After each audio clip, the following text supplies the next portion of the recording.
토묘님 이야기가 네. 진짜 이게 시리즈라고 하면은 이거 그냥 책 한 권 뚝딱입니다. 슬픈데 무서워. 네. 좋은 건 아니죠 형님. 결코. 이 작가신가? 글솜씨가 참 무역소설 보는. 이렇게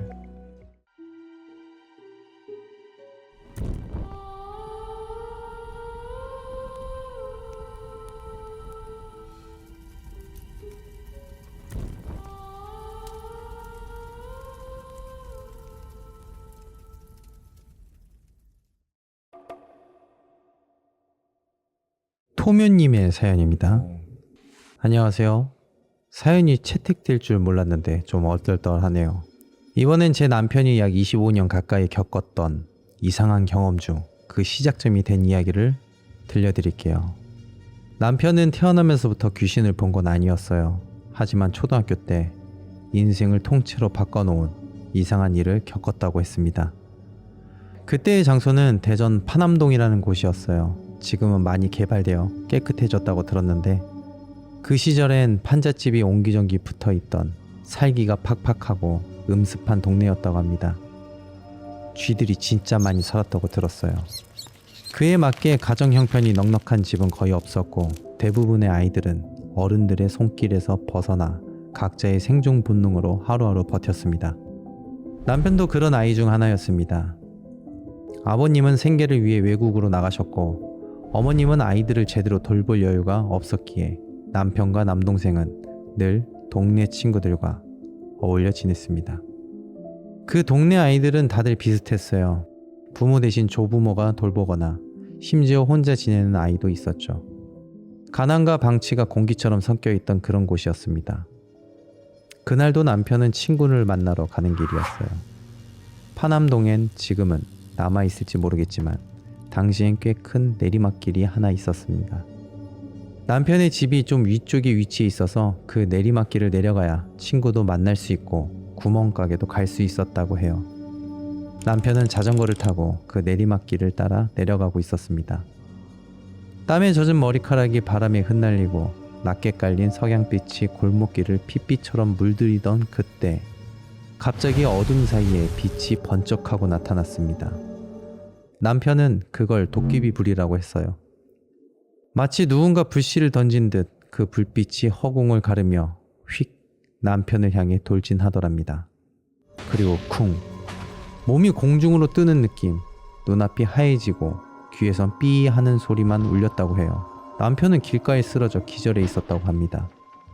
기절했던 시간이 그리 길지 않았지만 까진 무릎이 아파서 그랬는지 도깨비 불에 놀라서 남편은 거기서 한참 울었다고 했어요.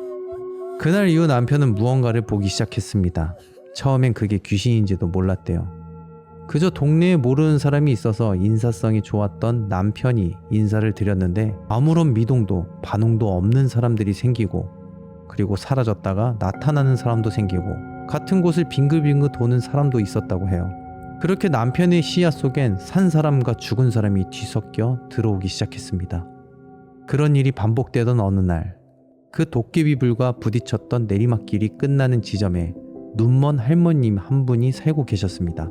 작고 낡은 집 하나에 그 옆으론 고추며 아주까리 같은 작물들이 반듯하게 줄지어 심어놓은 곳이었어요. 남편은 정말 신기했다고 했어요. 눈이 보이지 않으신 분인데 눈이 멀쩡한 다른 분들이 경작하는 밭보다 정말 반듯하고 깔끔하게 잘 기르셨다고 해요. 그 할머니는 오랫동안 혼자의 몸으로 개 한 마리와 함께 살고 계셨습니다. 기르시던 개가 정말 순했대요. 짖지도 않고 할머니를 엄청 잘 따랐다고 했습니다. 신기한 게 개가 짖지 않아도 할머니가 개를 정말 잘 돌봐주셨대요. 보통 눈이 안 보이시면 개도 그렇고 더 소리로 의사소통을 할 법도 한데 정말 조용하게 잘 지냈다고 합니다. 그런데 그러던 어느 날 그 집에 할머니의 손자 한 명이 찾아왔습니다. 타지에서 온 아이였죠. 그 애의 아버지가 이곳저곳을 떠돌며 일하다 결국 아이를 할머니께 맡기고 간 거였습니다. 그 동네에서는 흔한 일이라 별로 대수롭지 않게 여겼답니다. 손자는 남편과 비슷한 또래라서 금방 친해졌어요. 그 집에 개만 빼고요. 그 얌전했던 개가 손자만 보면 그렇게 지저댔다고 했습니다. 손자는 무서워서 개 근처에는 가지도 않았다고 해요. 그럴 때마다 할머니께서 나와 개를 혼내시곤 했어요. 할머니는 손주를 무척이나 아끼셨어요. 아픈 몸을 이끌고서도 손주에게 밥을 챙겨주시고 낡은 옷을 기워 입히며 늘 아이 곁에 계셨다고 합니다. 그런 모습이 어린 남편의 눈에도 정말 살뜰하고 따뜻하게 보였다고 해요. 그러던 어느 날이었죠. 남편은 평소처럼 그 길을 지나가다가 할머니 집 앞이 이상하리 많지 북적이는 걸 봤습니다. 사람들이 모여있고 집 안에는 향냄새가 짙게 피어 올라왔습니다.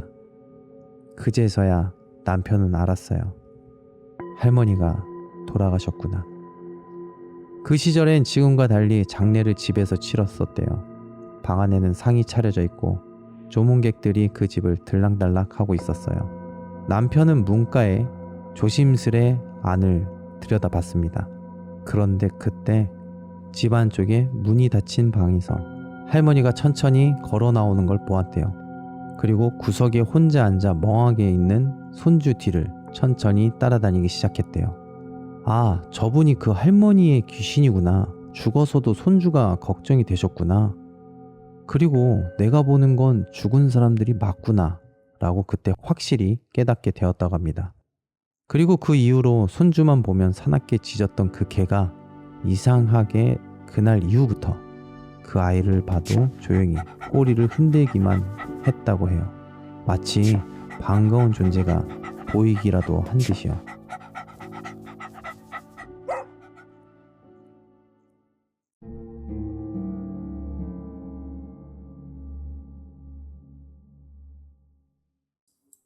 되게 슬프다. 뭐 이거 좀 여운이 있는 네. 글이네요.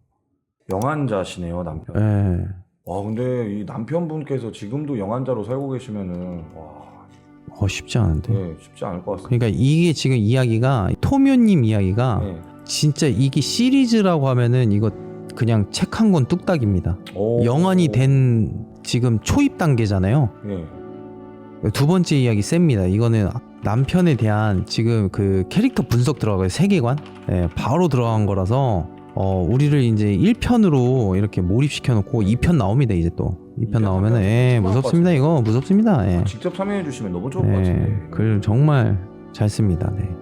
이 말이 되게 무서워. 손주만 보면 사납게 짖었던 그 개가 이상하게도 그날 이후부터는 그 아이를 봐도 조용히 꼬리를 흔들기만 했다고. 그럼 이제 손주의 소령이 된 건가요? 아니면 할머니가 따라다니는 거지. 그냥 귀신이 붙었는데 걔가 이제 짖지 않는 거지. 할머니니까.